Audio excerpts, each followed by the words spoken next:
I would like to, before we start the meeting, welcome two new members of the board, Jeannie Jenkins to my left and Jean Collins to my far right. That doesn't mean anything about political aspirations or persuasions.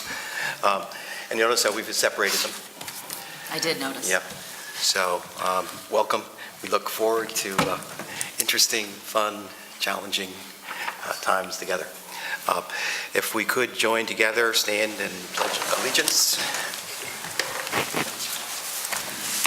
I pledge allegiance to the flag of the United States of America and to the republic for which it stands, one nation, under God, indivisible, with liberty and justice for all. And seeing that I opened the meeting without even suggesting why we're here, this is a meeting of the Bennington Select Board.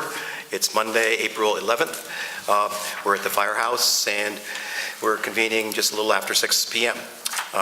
We now have a reason to visit and deal with some business before we actually get into the business at hand. We do have a reorganization necessary tonight. We have a couple of positions open, chair and vice chair. I think it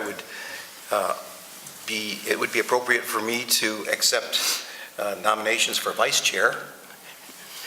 I'd like to make a nomination for Michael Keane for vice chair, please. I'll second that. Are there any other nominations for that position? Hearing none, is there any further discussion?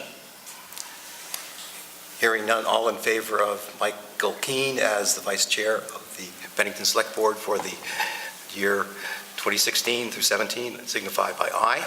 Aye. And that looks like a 6-0 decision and one abstention, I bet. What? You know, everybody has to do that. I'm going to turn the chair over to you, Mike. Thank you.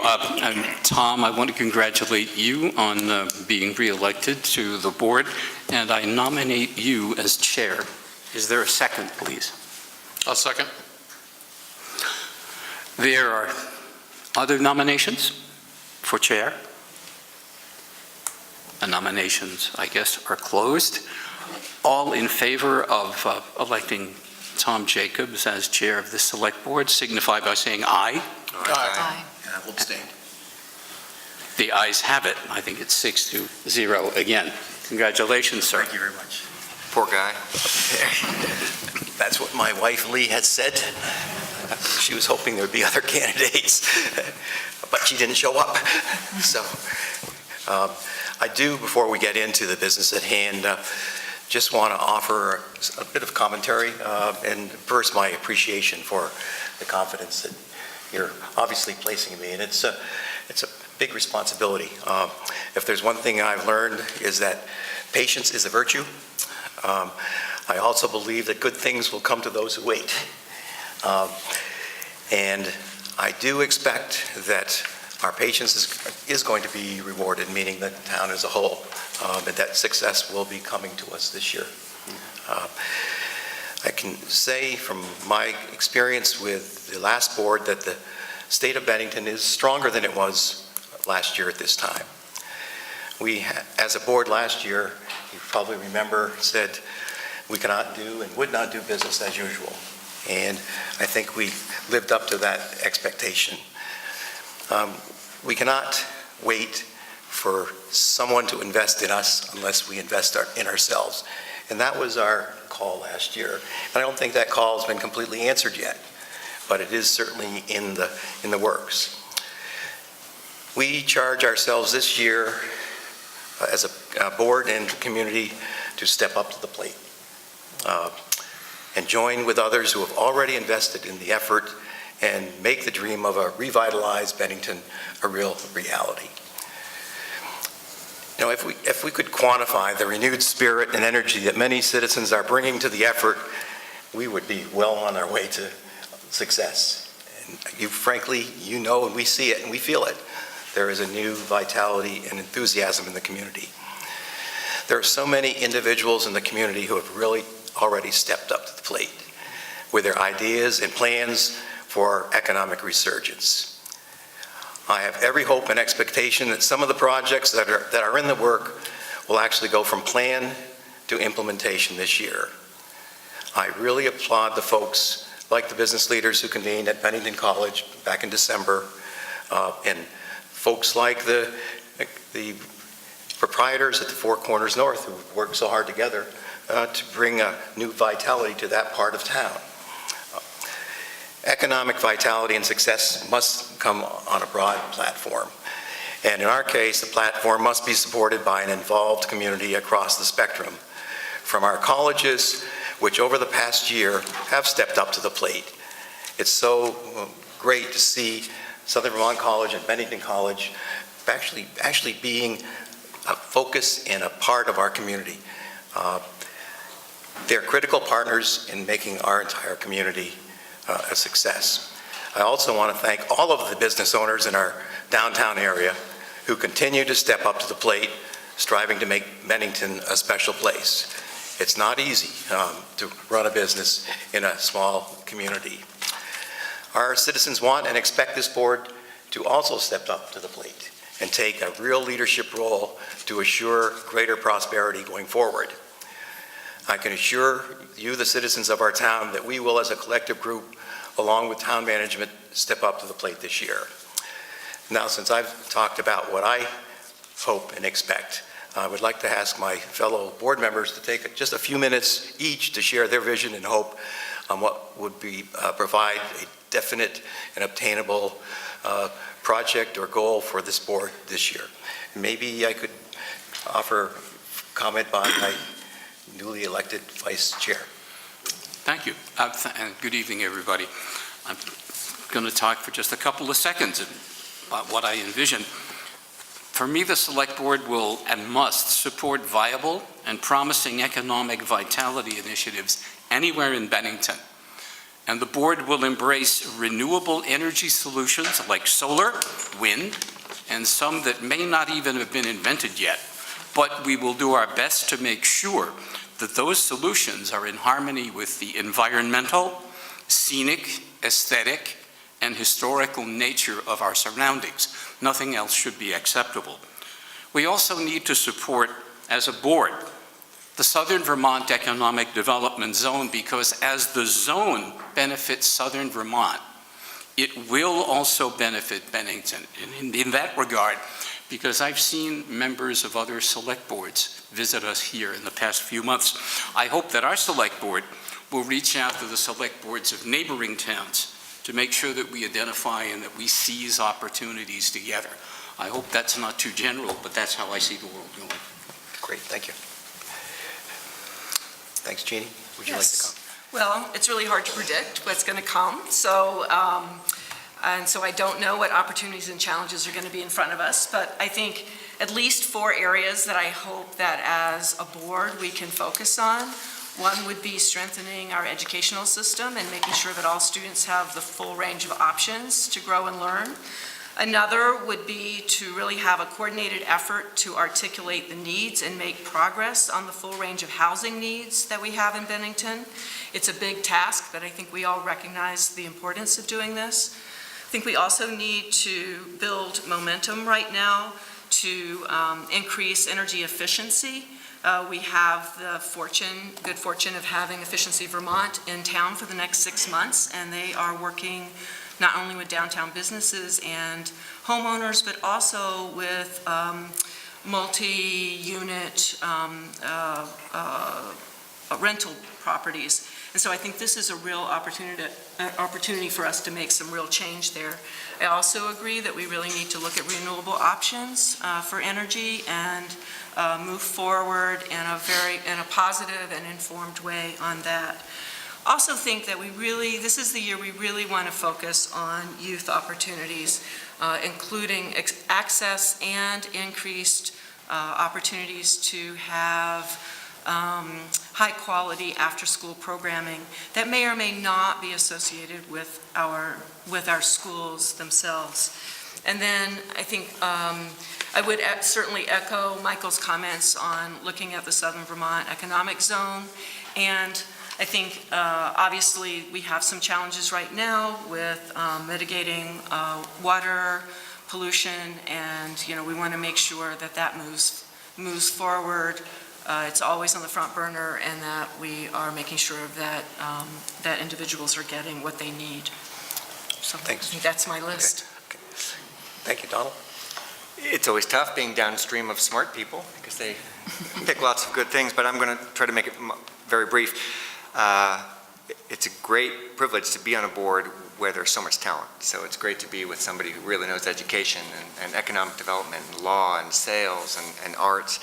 And I think one of the things about being on the select board is that a certain part of it is by nature reactive. So if Irene comes at us, we deal with it. If PFA comes at us, we deal with it. And a certain amount of that is just really being there for the citizenry.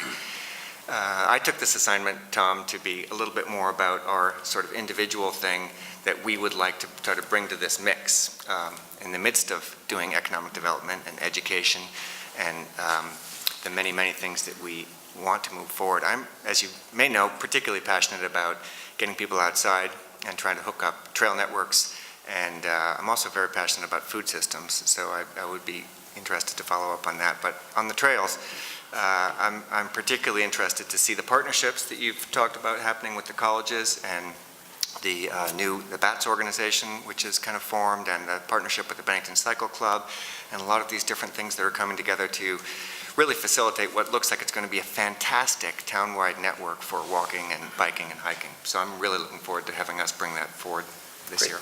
Thanks, Tom. Jim. Good evening.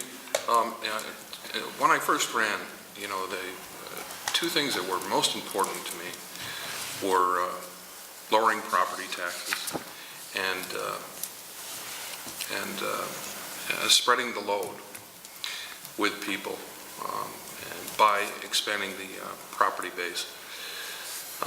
taxpayers base. And one of the ways that I think that we could do that is one of my favorites is solar energy. And I have talked about it, preached about it for the last 3 years and expanding that. And one of the ideas that, and it's not a new idea, but it's an idea that I went to Stu about a couple of years ago, and that was the 1% option tax. And Stu quickly got on the horn with Dick Sears, and Dick tried to get it done a year ago. Didn't happen. And I believe it's still being worked on. Is that right, Mary?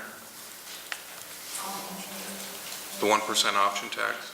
It's being looked at, but probably not in this. All right. And my idea when I first approached the idea with Stu was that would go directly to the lowering of property taxes for the people of Bennington.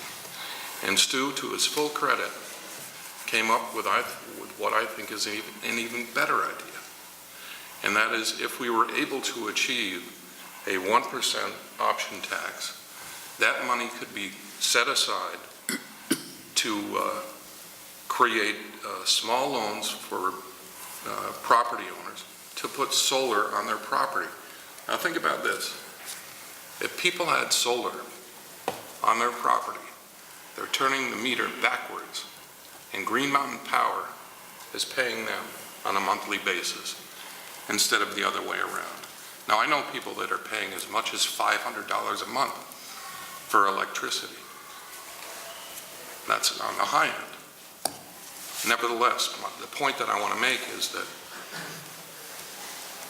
this would be, instead of just lowering their property taxes, this would put money directly into people's property, or into their pockets. And I think that we as a board, and anybody that's watching this show, call our Montpelier delegation, sorry, Mary, and ask them to push for this, because really it makes it, not only does it diminish our carbon footprint in a general sense, but over the long term, it helps the people of this town and helps the people of this state to make their lives better. So Thanks. That's good. Thanks. Justin. Thanks, Tom. I think when we look at policy decisions on any level, what I try and do is look to see if I think it's going to benefit Bennington as a whole and help grow our economy. We're in a position where we're getting better, but there's not a lot of great paying jobs around here. People are unemployed or underemployed to somewhat of a degree, and us as a select board need to step up to the plate and try and do things to bring in economic opportunity for people, and help lift them out of poverty, give them an avenue, and an opportunity to get out of poverty and, live an affordable life. I think business recruitment is something we should absolutely be doing on the town level. We do it some, but we should be doing it to a much more broader base and at a much larger scale. That's something I would like for us to look into, is something at some point this year.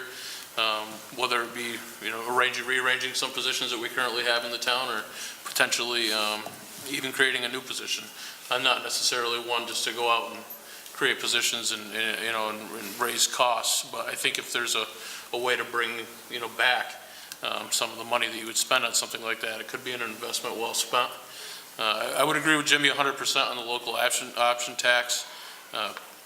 Again, people here will tax, not looking to just raise a tax on individuals, but I think it does broaden the base, and that's an opportunity where we can take some relief off homeowners and, put that onto folks that aren't from Bennington that come here to spend their dollars. I mean, we're the regional retail hub for the area.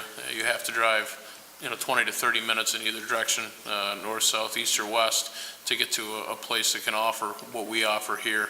And with some of the expanded opportunities that are coming in the retail sector, I think that we can, be even better and stronger at that.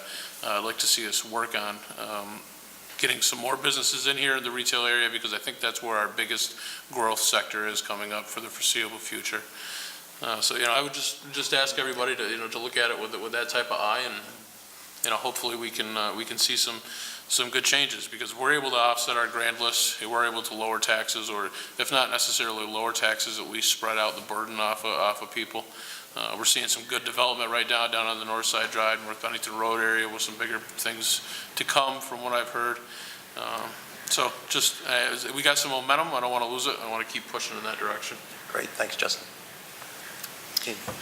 All this is fantastic, and it's tough going last, but when I think about things, I think about things more philosophically, and all these are fantastic ideas, but I think it all has to start with attitude, and I really feel like we're starting to come out of maybe our deepest, darkest days, and I hear positive things, I feel positive things, and when I think about what it means to live here, and why we live here, and why we want things to improve.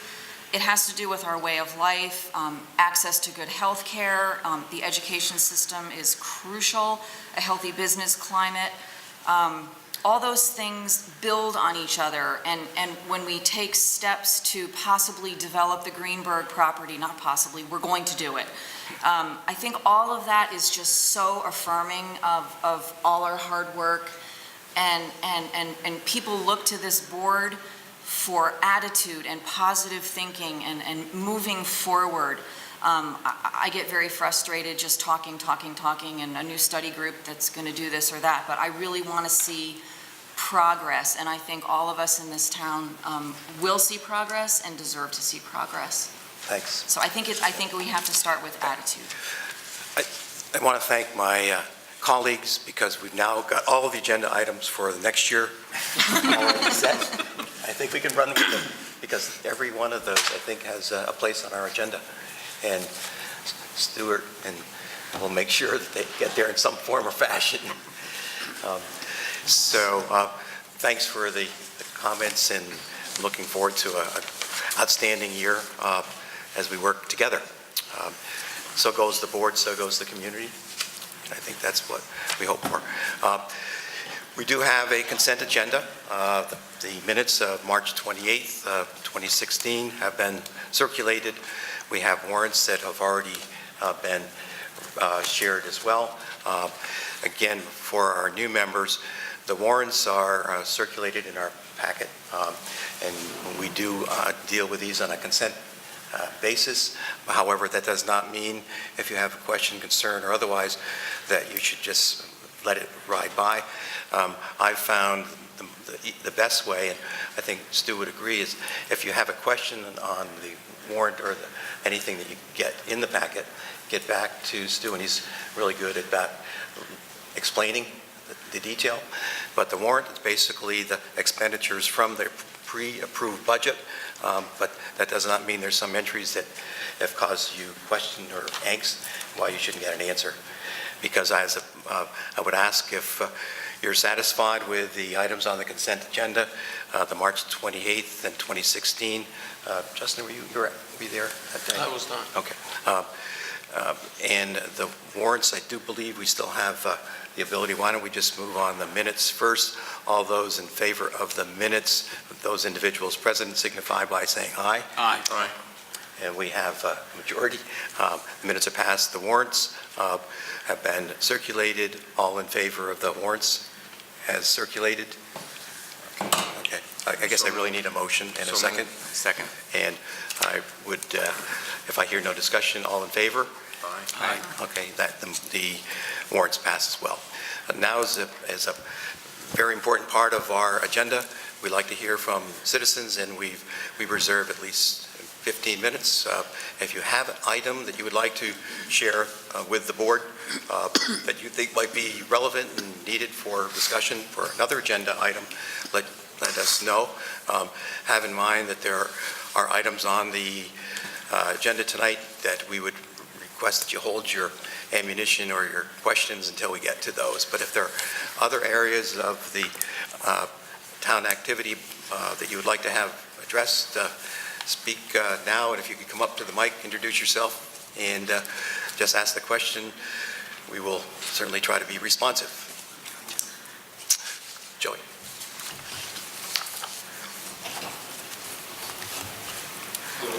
Hi, Joe. In Bennington. Congratulations, Jean. Congratulations, Jeannie. Justin, I just wanted to say I thought you would have made an awesome vice chair. I've watched you for a year and a half do this now, and you have a level head, and I appreciate everything you do for the board. It would seem like you probably wanted it a little bit, but that being said, Mr. Keene, you won it, and just want to offer you, good luck this year, and for the whole board, and for the town, it'd be awesome, if we didn't have to send any letters to Attorney General Dwayne. And by that, it would just be awesome if everything that you do is open, transparent, fair, and that you'll listen to our concerns. Our concerns are mostly because we're frustrated at times. So that's all I have to say. Good luck next time, Justin. Thanks, Joy. Thank you very much, Joy. And we share at times your frustration, and we'll attempt to be responsive to yours and the entire community. Thanks for your comments. We have an esteemed chair. Most of you know me, but for the record, I'm Joe Krosik, resident of Bennington, and I think I'm going to be up again on an agenda item, but I want to congratulate our two new members of the board. You've been involved in the community for a long time. You're going to see the town of Bennington from a different side for the next 3 years, I promise you. And you have to learn when to turn the phone off at night, because sometimes after these meetings, you'll get a phone call right away. The only thing I want to know is, as you may or may not know, I'm the president of the board of trustees of Vermont's Veterans Home, and we've recently received 2 major awards that I think folks here in Bennington need to realize. And we are one of the largest employers in Bennington, 196 full-time people over there, a little over $18 million payroll for the town of Bennington. But more important than that, we provide excellent care to the residents we have here. But within the last month, we received a 5-star rating from the Center of Medicare and Medicaid. It's the highest rating that they can give. And if you recall where we were 3 years ago, we almost lost the home together. So I really want to congratulate our staff over there, our frontline workers, the nurses, the housekeepers, the environmental folks who work very, very hard to do what they do to provide the excellent care to the residents we have over there. The other thing is we just went through 2 major surveys, which are inspections, as you call, both from the Veterans Administration. And we received, for the 2nd year in a row, no deficiencies noted, period. Each year I attend 2 conferences with the Association of State Veterans Homes, and I was in one in DC with our congressional delegation here in February. And my colleagues in other 151 homes were complaining how tough this VA inspection was. So when I came home and told our folks, I says, guys, you really need to buckle down, I don't know what we're facing. But the comments we got from the survey team were exceptional about our people that we have over there that's carrying it. So I just want the people of Bennington to realize that not only we're the largest green space town in the town of Bennington that we open up to the public, but I want to make sure everybody understands the great work our staff, the residents of Bennington, our friends and neighbors do over there at Veterans Home. Thank you, Joe. I'll tell you from the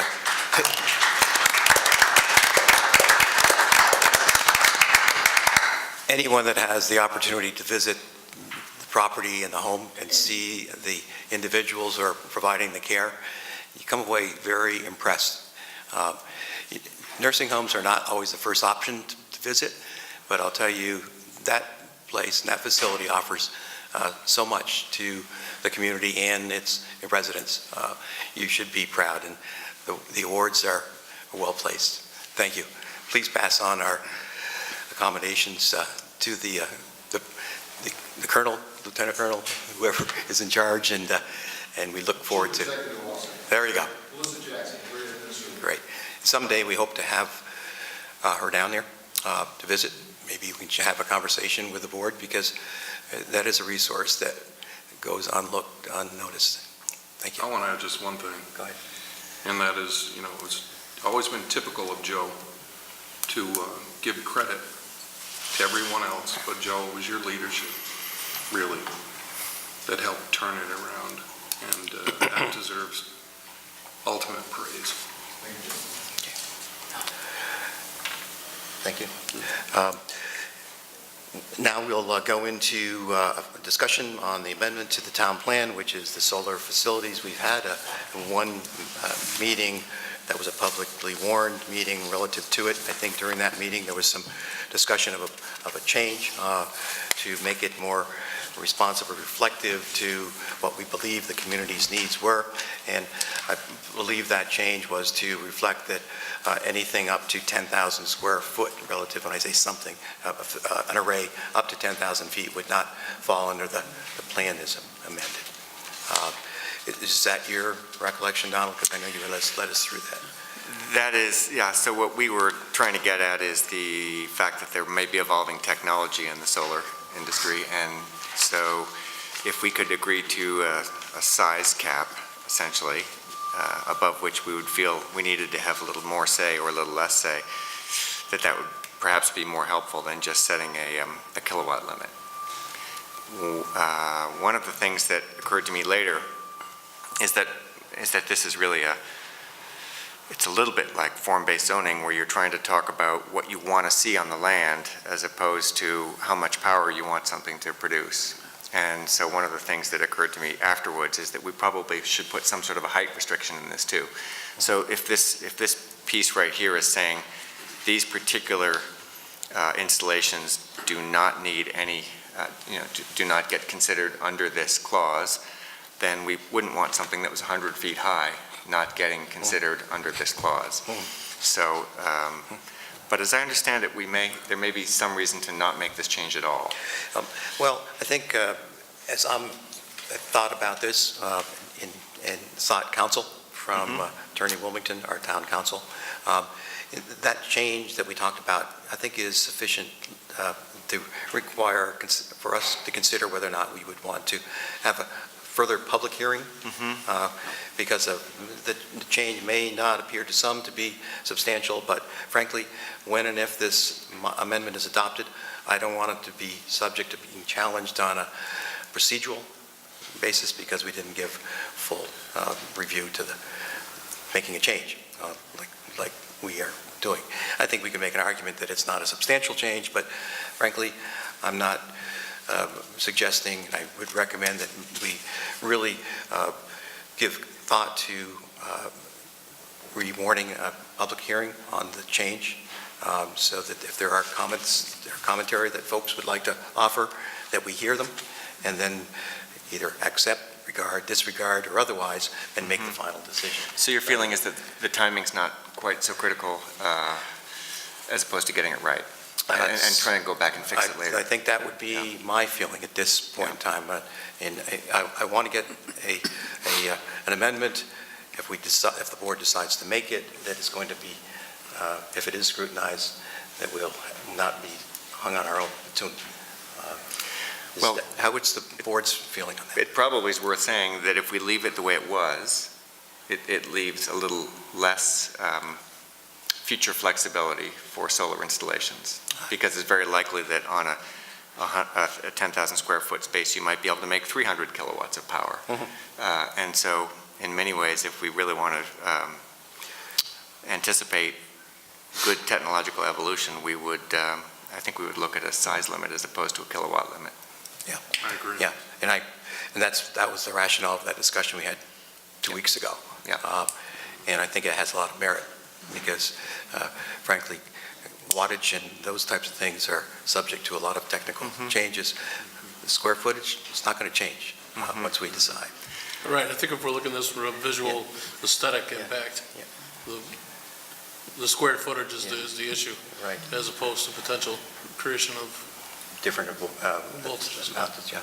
And so would we add the height restriction to this as I would well? certainly entertain that if you would like I that. would like to, And then, Dan, how would you suggest? Does it have to go back to the planning committee or commission? That change is made, whatever changes you guys would like to make tonight, those can be added, and then we would have to rewarn 2 public hearings because of the size of our town, unfortunately, before the select board. It wouldn't have to go back to the planning commission. And given the timing, that would be probably 3 meetings from now before it will be available to be adopted, because we need 15 days, and there's 14 days until the next meeting. Are there any projects in the pipeline that would be impacted by the decision either to move or to delay? Because Yes. frankly, I am not going to be held up by a project that's under consideration and trying to use this as a trade-off.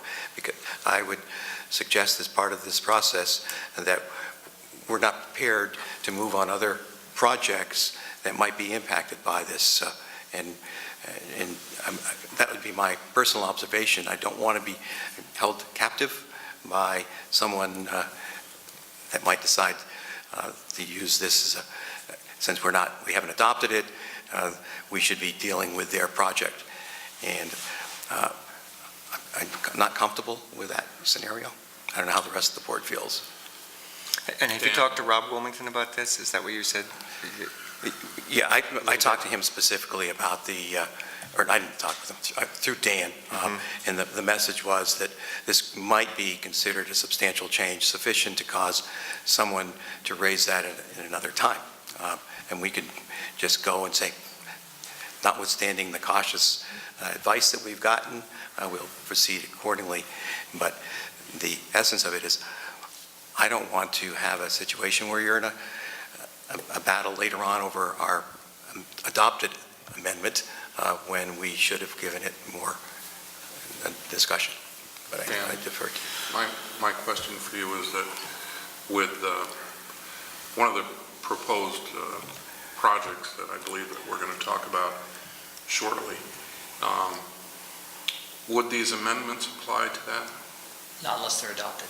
Okay. All right, so here's what I would argue. Not unless they're adopted before they file. Before they file, okay. Well, here's what I would argue. Because of the project that is coming up and it's the scope of it, with relation to what Donald and I and other board members designed, I think the best course of action is to adopt this and then amend it later, so that we can limit the impact of the project that I believe we're going to talk about later. I think those are the 2 options before you. You can either rewarn this for the 2 additional hearings with the changes that you've I made. think plus we the- adopt it now. Hold on Or just a you- second. Or you can adopt it as it was initially proposed with the minor clarification changes that we made that aren't. Well, I think it protects Yeah, what well, this does. Hold on, Let me excuse me, finish. no, hold on, excuse me. Right now, we have something before us. If there's something in the pipeline that's going to be impacted by the decision, and if we don't move on this tonight, then I would suggest we move on it tonight. That's what Okay, you're I saying. think that's what we Okay, agree. but let me talk. Okay. So I guess that's where we're So at if you right wanted to move on it tonight and be absolutely safe about the substantial change question, we would simply leave it, the threshold at 150 kilowatt And that's where and then we can deal with the size limitation in a later iteration. Would the rest of the minor edits have to come out also? No, I don't think there's any plausible argument that these minor clarification edits would rise to any substantial change in extent and meaning of the amendment.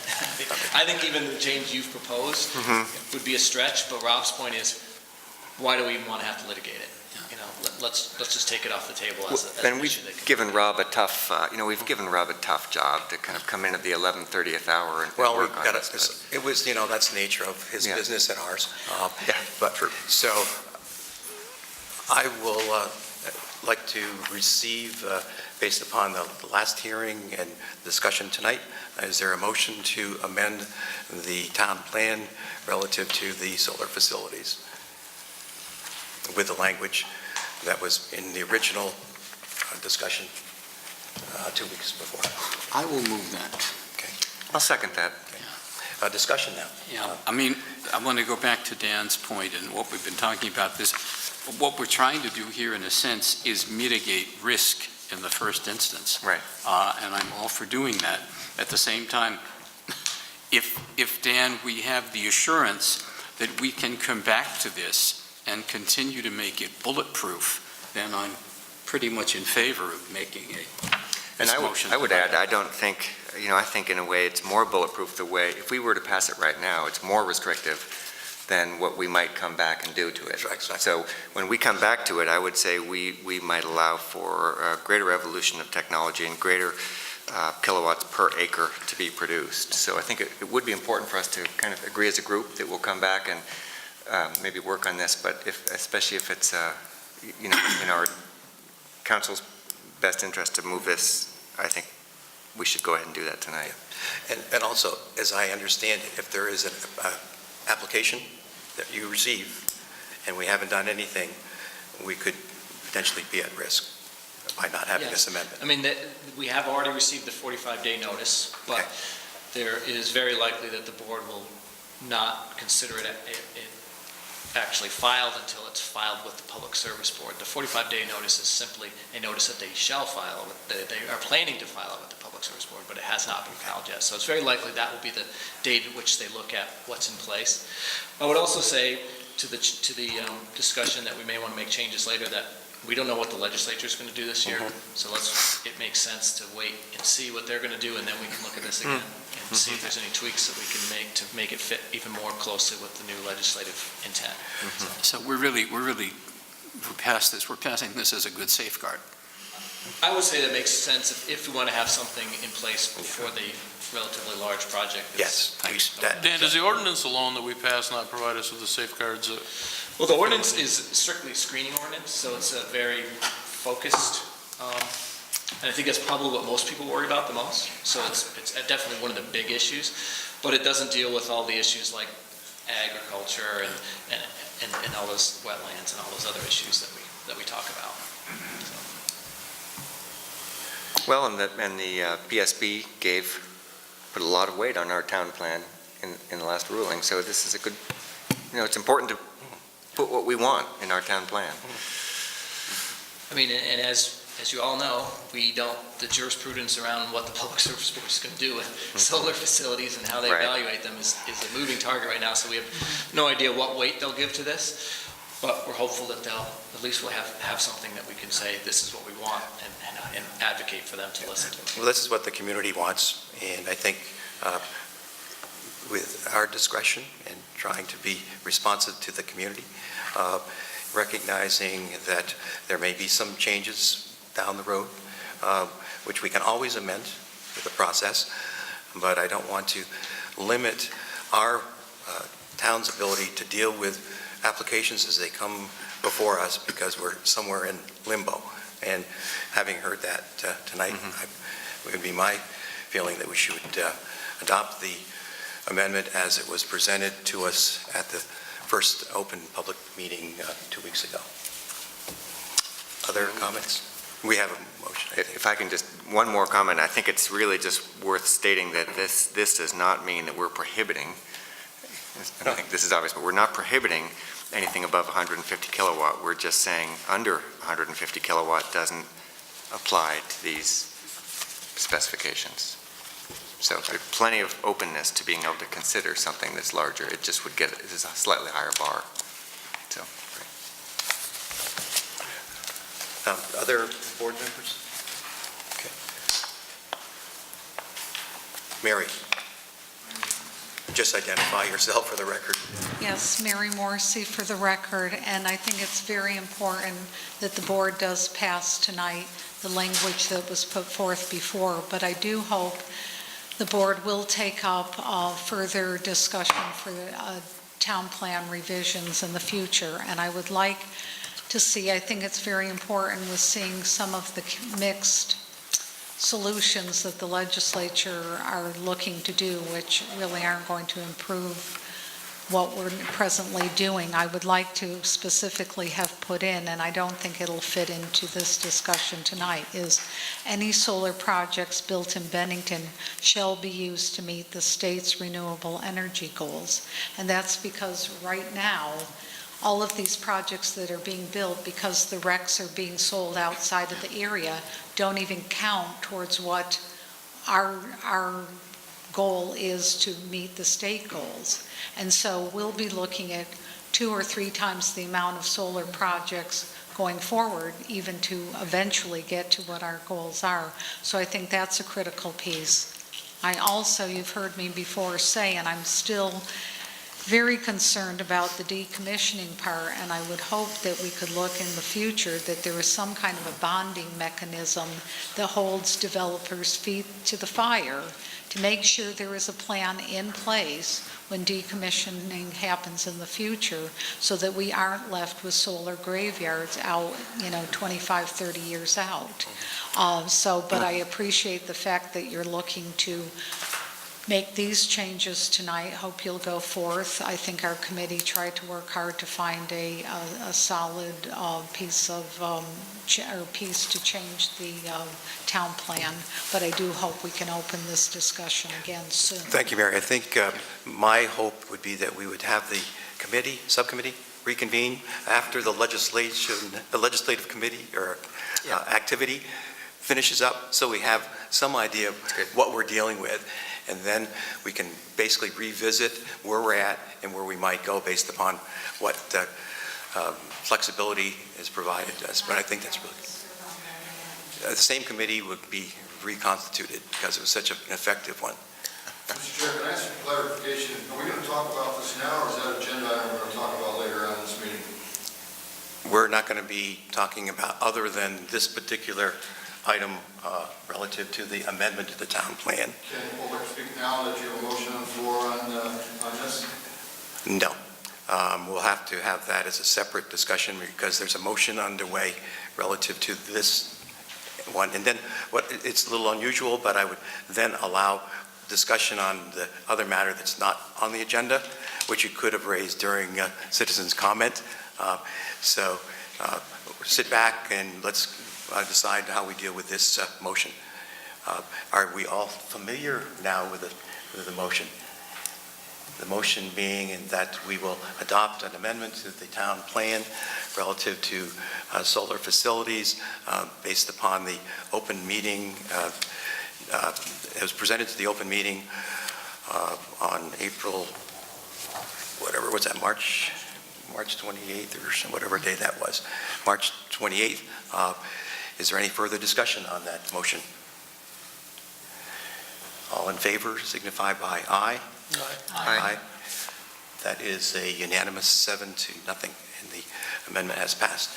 There is not a provision on our agenda, but there is some interest in another project that's yet to hit the board.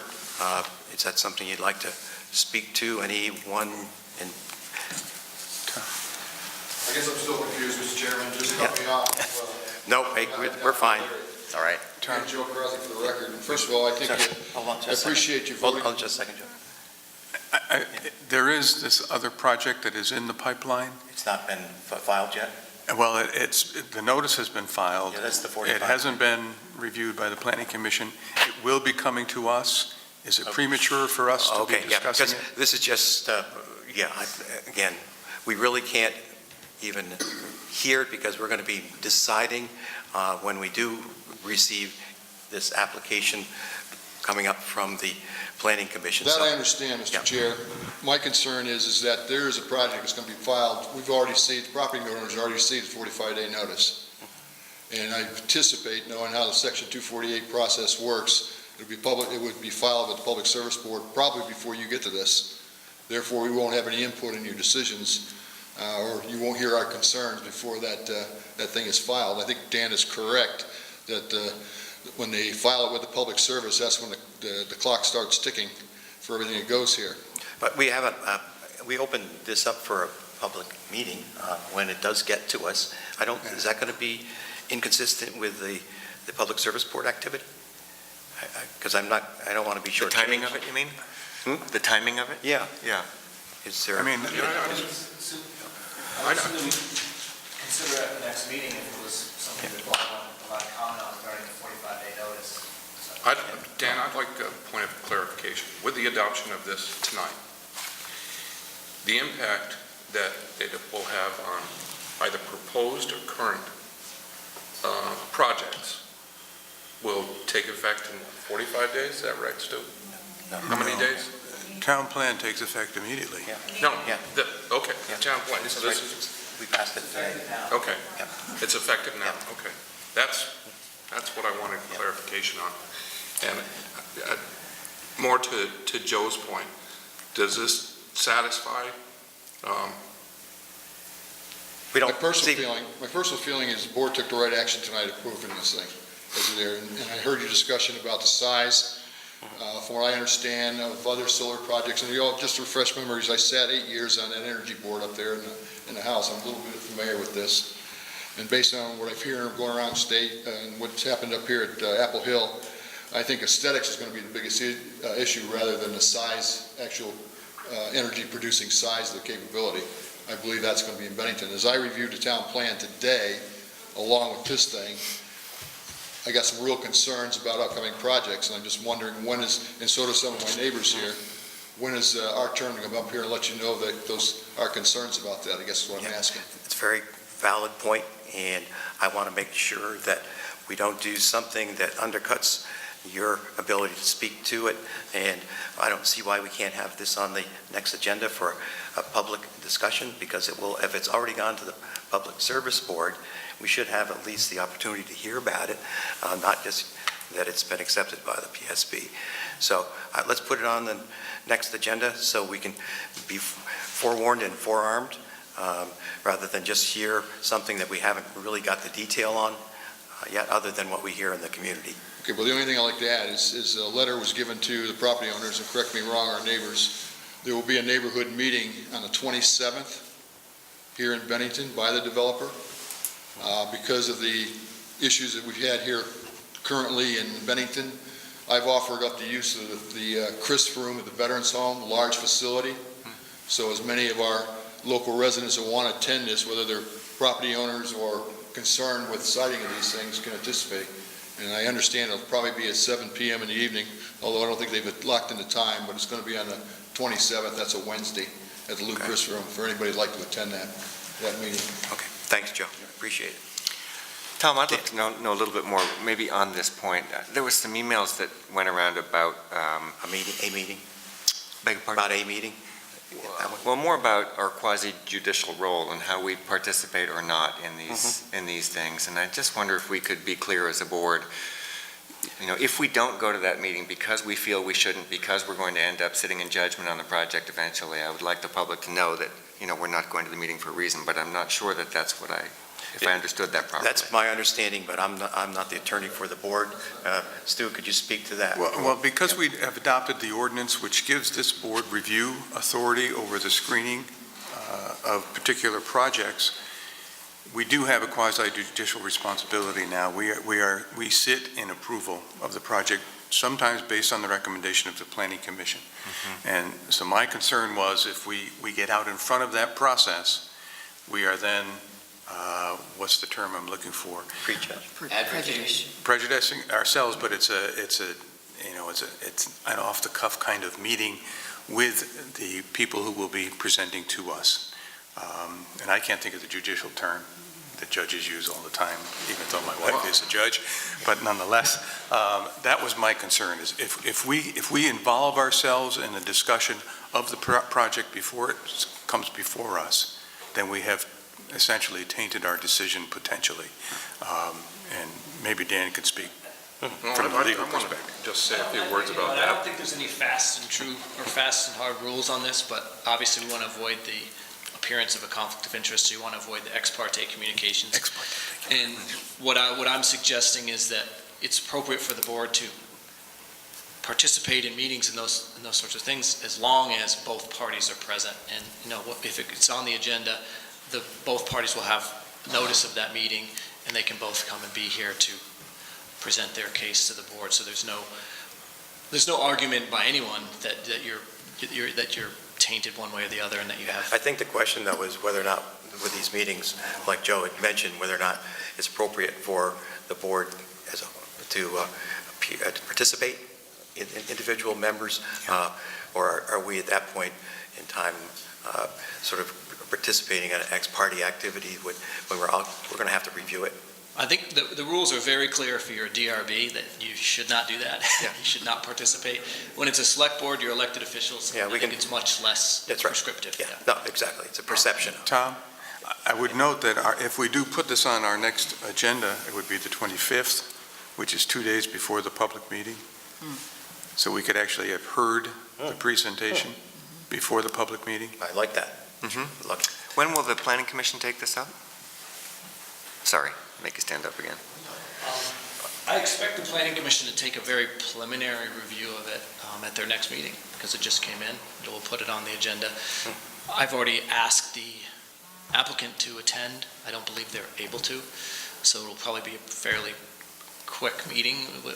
Likely say, we don't have enough information to make a final decision because we don't have an aesthetic analysis. We don't have the resource maps or anything like that. The resources mapped out, so I think that'll basically be a statement that we need more information. But I don't want to prejudge what the planning commission is going to do, but I believe that's probably a likely outcome. just so it's clear, we have not received any part of the application package. We have not seen or reviewed or otherwise. I think that's important that we go on record, so this board has not been involved in the participation. Laura, do you have a point?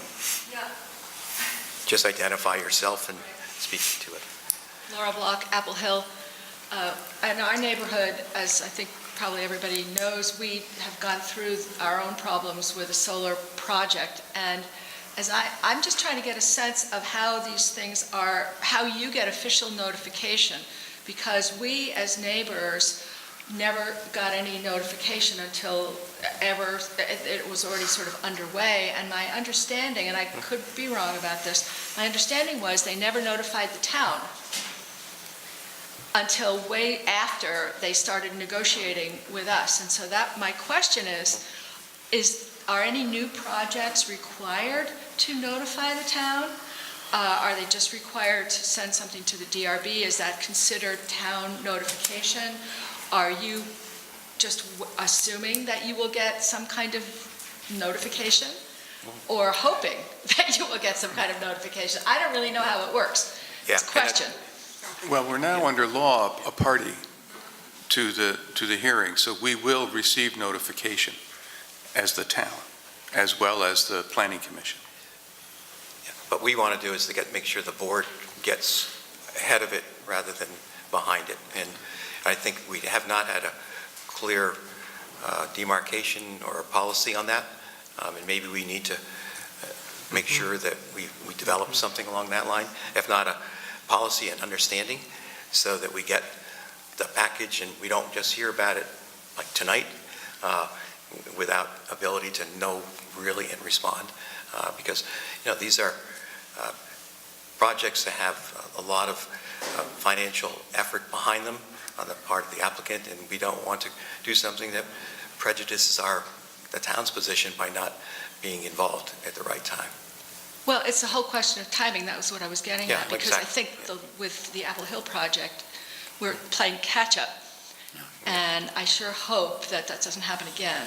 Yeah. So that's my wish, and I hope think that we all you'll feel that be on top of things and more proactive than what happened in our neighborhood. Go ahead. Well, My question with respect to, the attendance of any representative of the town not going to one of these meetings because we couldn't be impartial, this kind of troubles my thinking. Because in the final analysis, we're going to hear the evidence and the opinions anyway, right? If you want to go and sit on your hands. Yeah, but just listen. And I guess that's... I'd have to tape my mouth. I'm sure I'd have to tape my mouth. That's why you're sitting here. No, I think, I think you might want to just check with Rob through Stu on advice on that context. Because you don't want to do anything that not so much even prejudices you, but prejudice the entire board when it makes its decision. And no, I don't think so, but here's the trouble that I have. I feel the same way. Frustration is the word. Not just frustration, but asking some salient questions Yeah, that may have otherwise. You would get to ask those at the time the applicant comes before us in any way, and you should, that's in a What are your public. thoughts, Joe? Mr. Chair, I won't talk anything specific about the upcoming projects, just generic. First of all, in the past, the town hasn't always taken party status in 248 proceedings. Is that going to change? Are we always going to take part now as party status as the law says we can? By passing the ordinance which gives this board a review over the aesthetics, we have basically taken that step. The legislature now allows that we are automatically a party. It's not a question of asking. So we now will receive that information. We now have to act on the application as part of our record for the PSB. And on any future projects, I know there was some litigation on the Apple Hill. Any future projects, is the board and the town prepared to use taxpayer money to litigate anything that may come up in any issue? We'll have to reserve that. But frankly, I don't think that it's the time or the place to answer that. I have personal feelings on how that should be, but I don't think it's I appropriate. guess my last question, I'll sit down because I just learned something tonight, and maybe Dan can correct me. I knew the DRB was quasi-judicial, but I didn't realize the legislative body of the town is. Am I wrong? They can be in certain cases, just like the planning commission can be. Depends if they're adjudicating a right or some sort of benefit, then they can be considered quasi-judicial. Again, I don't know what the rules are with regard to select board sitting in a quasi-judicial manner. I know what they are for the planning commission. Okay, thank you. Thanks, Joe. Joe, just hypothetically, are you going to have that on Cat TV or any other, is there going to be any other public access? I said I won't talk about any projects, I'll just talk about the meeting. I've offered that meeting because it does have cable capability. I'm not hosting the meeting, the developer is. I've just offered a facility where I knew more people could attend in a comfortable fashion, parking, and other capabilities. If the town does not have someone to record notes, if you're not participating, I'm going to hire my recorder at the Veterans Hall. I'm going to pay her to sit there and take notes because I understand in prior meetings that has not been done before. But I want everything documented because of the errors I've heard that were committed on other projects over here in the Bennington area. Thank you. I just wanted to comment, Tom, that your comment about the developers and the impact to them of the significance of the money they're putting into these projects, my concern would be for the people that are going to be negatively impacted upon the project we're talking about that's hasn't been filed yet. So I think it's looking at the whole picture as a whole. Okay, maybe you misunderstood, Mary. I mean, if the essence of it, we've got to be prepared. If developers are putting a lot of money into these projects, we have to be prepared to make sure that our response is appropriate and so that we don't waste the community's resources. And actually, they're receiving a great deal of taxpayer credits I know. back from, so that we're already paying. So Yeah. I won't get into that debate tonight. But Well, there's no debate. But it is important for us to look at the whole picture and how it's going to impact folks. Yes, that's right. Thank you. Yeah, it's probably, I don't think we're on a different page here. I No, think we're you're saying- just trying to keep us legally above board, so if things get messy, we've taken things in the right direction, That's right. right? So, we're not coming out saying, we don't want to be part of this, or we're turning our backs on it. I think we're preparing ourselves for having done our homework, having really been careful about the build-up to it, and yes, there were oversights and omissions recently that have sharpened our focus on this, and I think we intend to be fully focused on this, but we also want to be careful not to get hoist on our own petard, as they say. Yep, that's right. Tom, should we be cognizant of the fact if 3 or more of us attend any of these meetings, then we're Going to be considered as a open quorum? meeting. So I'm thinking if Yeah. any of us are planning on going, we probably should let you know. Yes. Okay. That would be a good idea. Thank you. Can I ask a question? Yes, go ahead, Pam. I'm Pamela Gorgie. I own the Harwood Hill, and I'm Right. part of Cultural Bennington Arts Council. My question is, there is an amendment that I think is really critical to protecting us, those of us who have businesses that are going to be negatively impacted by this, potentially. And I want to make sure that when is the right time for us to share these It's things? not with tonight.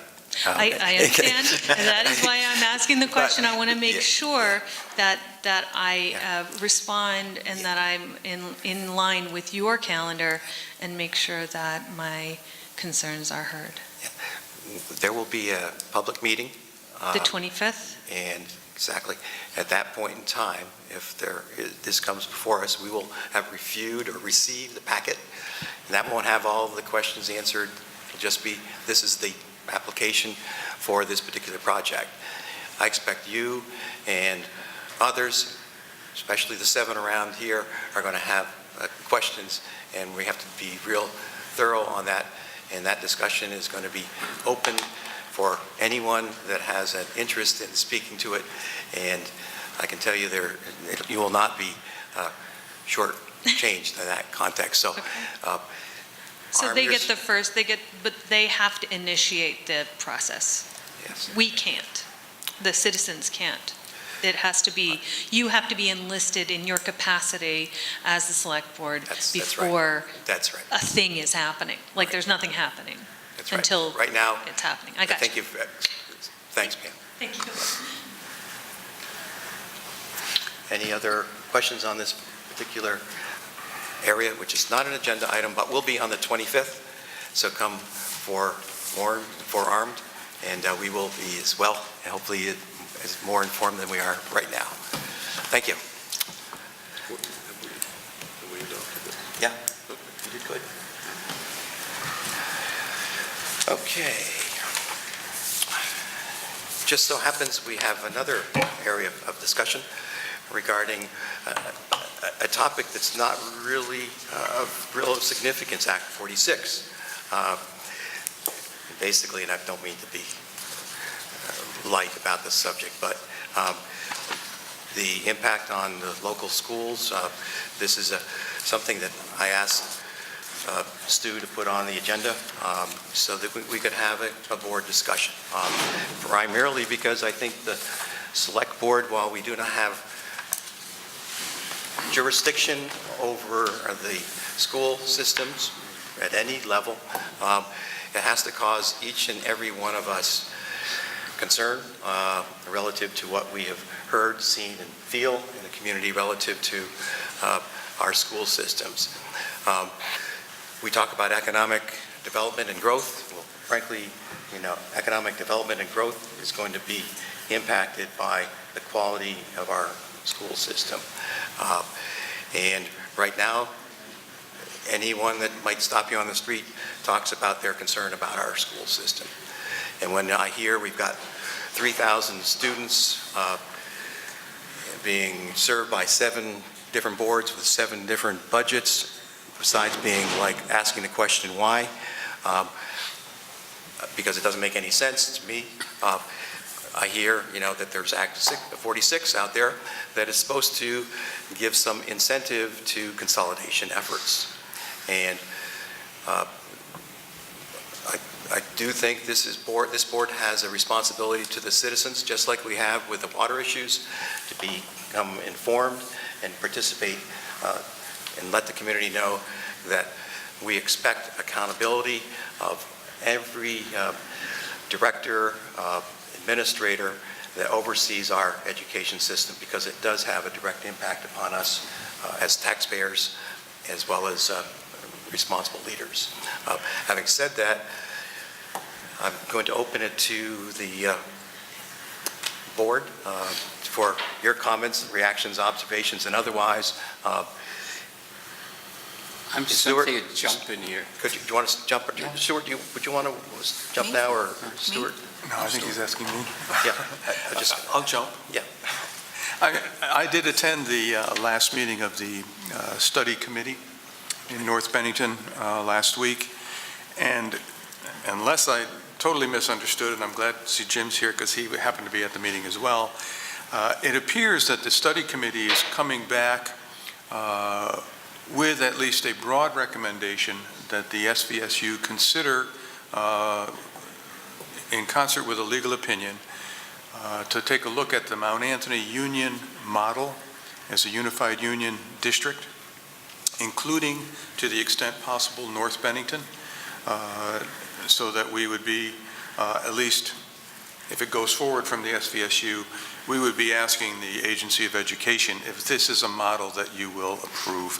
Not that all the fine-tuning is done, certainly, but I was pretty pleased to see them come out of that meeting much more unified than I think we thought they were going to be. Yeah, when we put this on the agenda, that wasn't certainly the observation of the case that at least I observed. Yeah, so that's where I think we are now, and I see Jim shaking his head yes. So, I think it's a positive first step. It remains to be seen whether it can be carried through the entire SVSU board. I agree. I was thrilled to read in the paper that some positive movement had taken place. I think consolidating is a great idea, and I certainly don't want to downplay the issues that the surrounding town, that all the towns have, but I also believe that if we start from a place of agreement and then move from there to address all the concerns, I think it's going to be a great thing in the end if we can accomplish it. I can't imagine that all the communities don't have the basic same goals, which is for every child to get the best education they can possibly get. That's where you start the discussion. And if everyone would just, take a breath and open up their minds and embrace each other, with that as the starting point, I think it will be a great thing for our community. Thanks. I've been following it, pretty closely, but I don't really have any comment I want to make at this time. But you'll reserve that opportunity. I will reserve that opportunity. Which is great. Jim? I have to say that, I've given this some considerable amount of thought, and it just makes common sense to me to consolidate. Nevertheless, one concern that I have is that, the Pownell School Board, North Bennington School Board, and other smaller school boards would be removed from the equation. Although, I have to say that, democratically, they wouldn't be removed. They would still have a voice, whether they were board members or parents, in the consolidation effort. In addition to that, I think it's inarguable there would be significant savings. Yeah. That's all I have to say. Okay. Michael? I tend to think in pictures, and I've read a lot about Act 46. I've talked to people around the state. I find Act 46 and to be, in a way, it's like a dark room where a person is walking through it with a blindfold, and the room is full of rocking chairs. I see a strategy that doesn't seem to be well articulated, and there really is no implementation plan. And I'm not talking about Bennington or SVSU, but the state in general. I would be looking to the Agency of Education to be more of a facilitator to various school districts around the state to help them navigate through this. I'm also very interested in seeing, as Jean has well pointed out, that all of our students, all of our kids and our young adults get the best education possible. And I wonder if we're often spending way too much trying to make that happen without analyzing how we're spending. I don't know that Act 46 is helping us in any way at this point. Well, I mean, there's no question that an excellent school system is really the backbone of economic development in our community. I strongly, I hope that we look at all these kids as our kids, all of our kids that are in the SVSU. Just because I could, we have 47 board seats on those 7 boards, which is a large number of people to be trying to look at all of our kids. So if we could reduce that board, to consolidate that board so that it was something like the MAU board, which is 11 members, what a heck of a difference that would make. It would also make us one system, which I think would increase our flexibility to look at innovative ways we can deliver education. I think it opens up a whole new world to us. So I do hope that it's something that we will see come to pass. That's well said. A minor point, but I don't think the Act 46 committee has really asked us for our opinion, nor do they really maybe care. But it might be worth knowing for them, that we really care about the work that they're doing. We really, really care, and we want to see the law of the land figured out in this community in a sensible way, in a way that is not last minute, is not embarrassing, is not forced on us.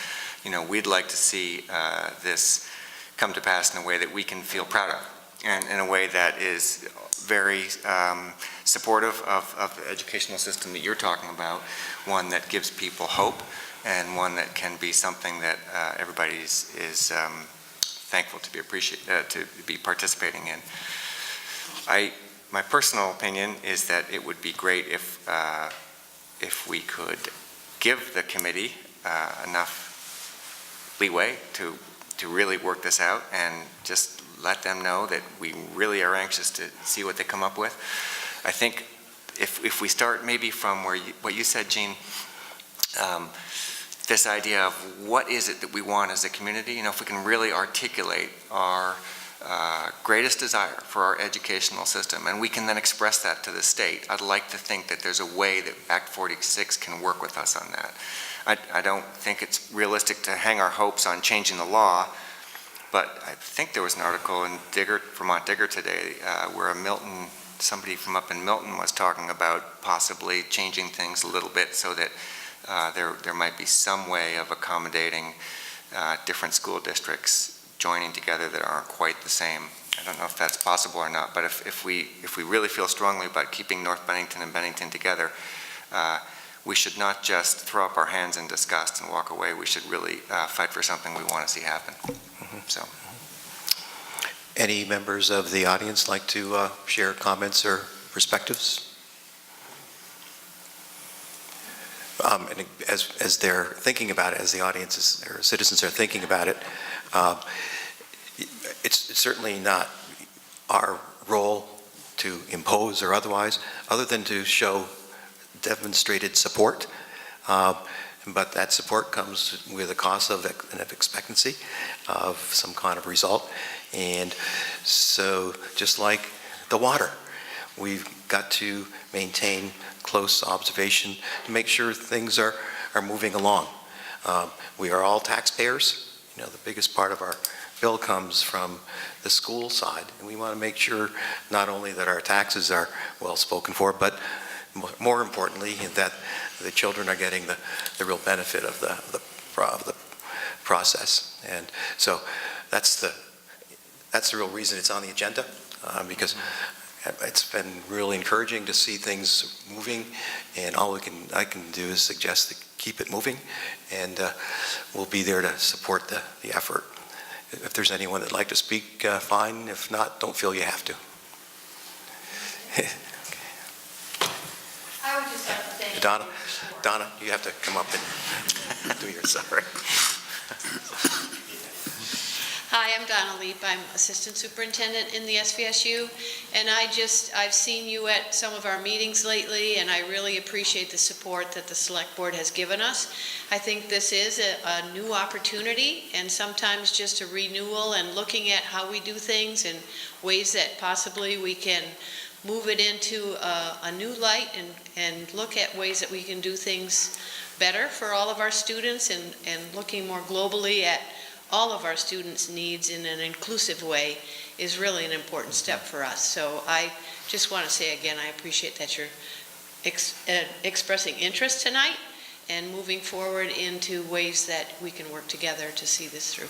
So thank you. Thank you. Thank you. Any other folks? If not, this is one of those open discussions and that we'll be revisiting in due course. So we have the responsibility of as citizens to follow what's happening, and we will make sure that that does occur. We have 2016 liquor license applications again. We seem to have a lot of those coming down our way. Well, we're almost done because I think it's May 1st that they have to all be in. What I'm going to pass around for your signature tonight adds a new liquor license for Stewart Shops. The reason it is new is that they are basically changing the name of the licensee, and therefore they need to file a new application. And the little pink slip shows you where to sign in the approved or disapproved location. And then we have added D's Market and Deli onto the second-class renewals. So I pass that for your signatures, and please be sure to give the Stewart's application a look-see as well. No motions necessary, we can just sign by. There's not a motion necessary. Okay, good. Your manager's report, Stu, do you want to bring us up to the water scenario? Yes, I thought I'd start out with the PFOA issue. PFOAs have now been found in the monitoring wells, some of the monitoring wells at the Houghton Lane landfill site. I found out today that EPA will be coming back to test a couple of the other wells, as well as the leachate collection well, which has been closed all of these years when the cap began to work as it was designed and reduced the amount of water flowing underneath the landfill. We are required on approximately once every 3 years to empty that well because there is water that comes into it. It's PCB contaminated. The PCB contamination has dropped dramatically, which is a good sign, but we now don't know whether there are PFOAs in it. So EPA is going to come back and give that a look-see. One home on Michaels Drive, which is up in the Houghton Lane area, did have a hit of PFOAs, less than 100, but higher than 20. So the state has expanded their testing area in that region to include the Apple Hill development, the rest of Michaels Drive, potentially some homes to the north of the landfill where municipal water does not exist. Municipal water serves all of the homes to the east and south of the landfill, and that was installed years and years ago. But those to the west and north are still on on their own private wells. They also tested the Coker Drive former landfill.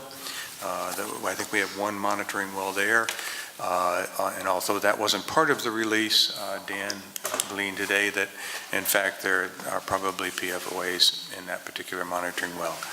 The beauty of that site is that there is nobody on private wells in and around that site. It's all municipal water. So the ultimate solution of what to do about that is most likely to just simply leave it alone.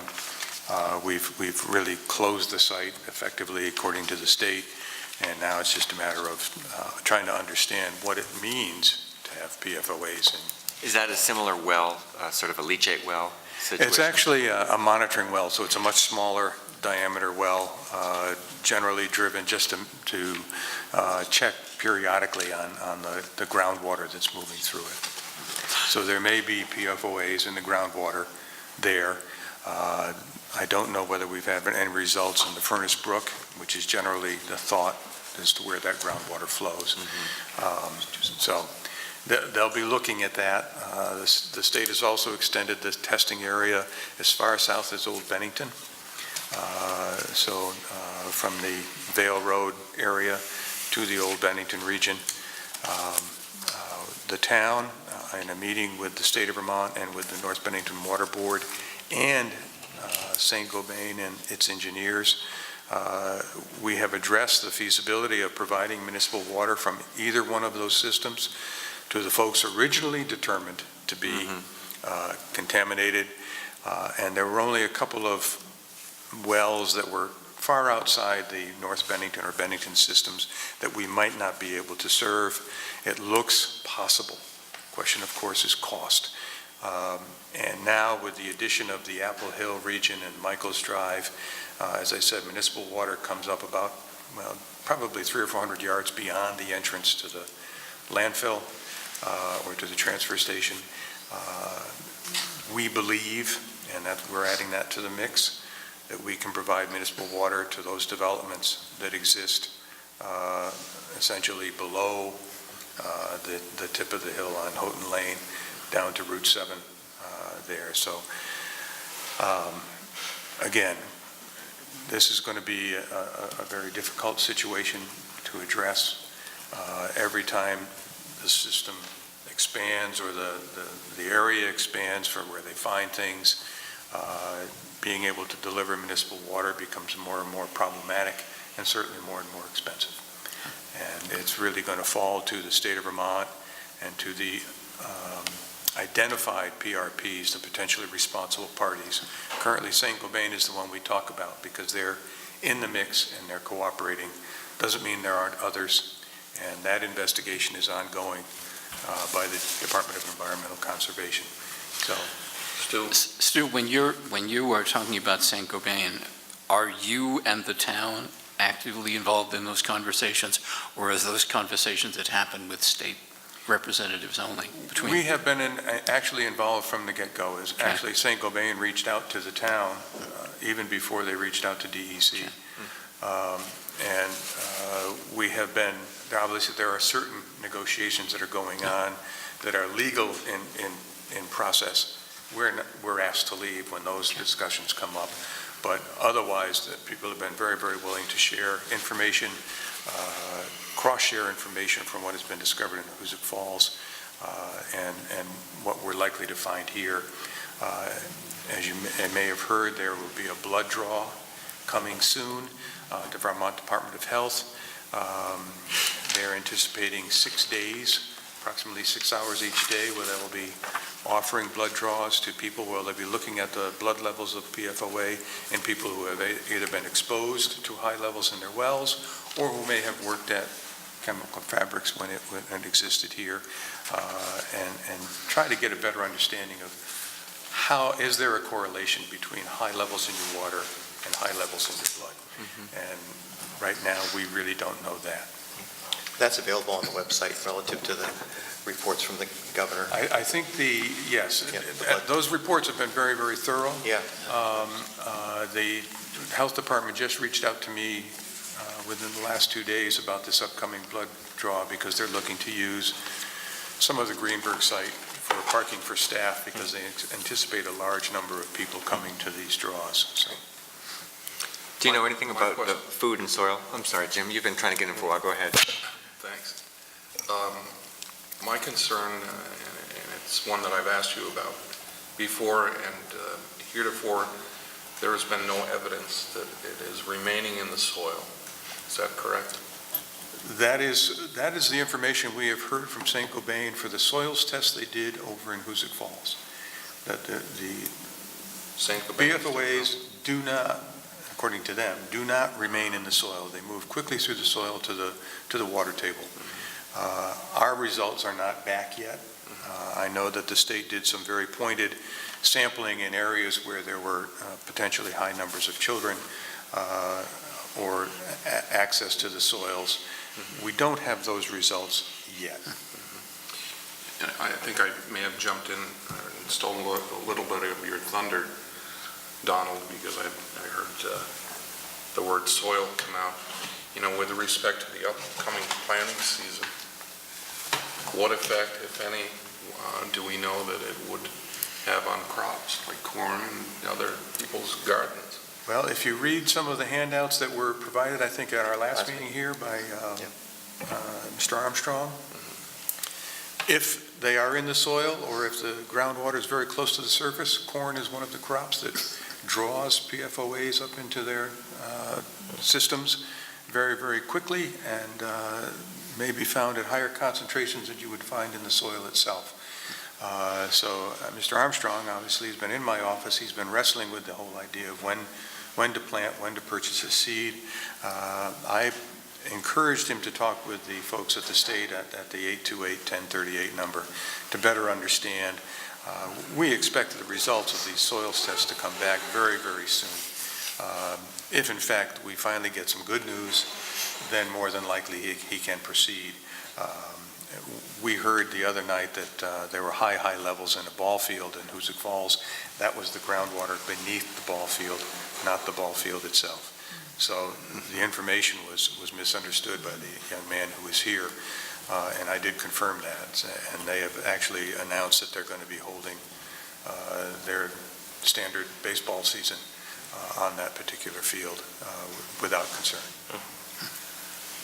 Keith Armstrong called me too, and I sent him up to the health department also with, just to say, look, I'm a farmer and I'm trying to make my big decisions. He also came across some frozen corn from last year that was in his freezer, and he thought that might be, if he could test his corn and show it non-detect, he'd feel pretty good about planting again. So he's going to try to see if he can get them to test the actual crop, which I think is pretty smart. Yeah, so very good. Go ahead. Is the room at CCD still staffed with people? Yes. Yes, okay. That's where the state's headquarters is for this response to this. I don't know that they're there every single day, but they have, a number of state employees have been actually taking up residence in Bennington. It's been good for the population, but for all the wrong reasons. Good folks. Okay, is there anything else? Just a couple of other things, good news stuff. As I indicated in my report, we now have applicants for housing authority positions. I would suggest that we consider those when we consider the other appointments that are up and coming, and those were advertised in the banner, I believe, today. Right. So we'll begin that process at our next meeting as well. And for those folks out there, our in-place paving bids came in at about $14 per ton in place, less than what we had budgeted. And given the mild winter that we have, RJ has talked to me about beginning our paving projects this year in June, using some of the excess funds from this fiscal year, combined with the additional funds that will be available to us because of the low bid price. And we actually had 5 companies interested in paving in Bennington. And I think his estimate, if everything goes well, is we may be able to pave 15 miles of road this year. For Gene and Jeannie's, that's about an extra 4 miles. That's 4 miles over where our maximum. Yeah. We've been as low as 3 or 4 miles a year. So that's great. That's all I've got. No, that's good news. Is there a list of those priority areas for paving? We do have a list. I can get that for you. We're taking a look at it now because with the ability to add some roads, we might shuffle some of them around to be much more efficient in how we put the pavement down. Could you circulate that to the board? As soon as we can. As soon as we've nailed it down. Yeah, I'll get it. No, that's great. When do we find out about sidewalks? Well, the sidewalk projects were listed in the budget process, and I can't remember all of them, but I know we're looking at South Branch Street. We're looking at, I'm not going to guess. And those are still?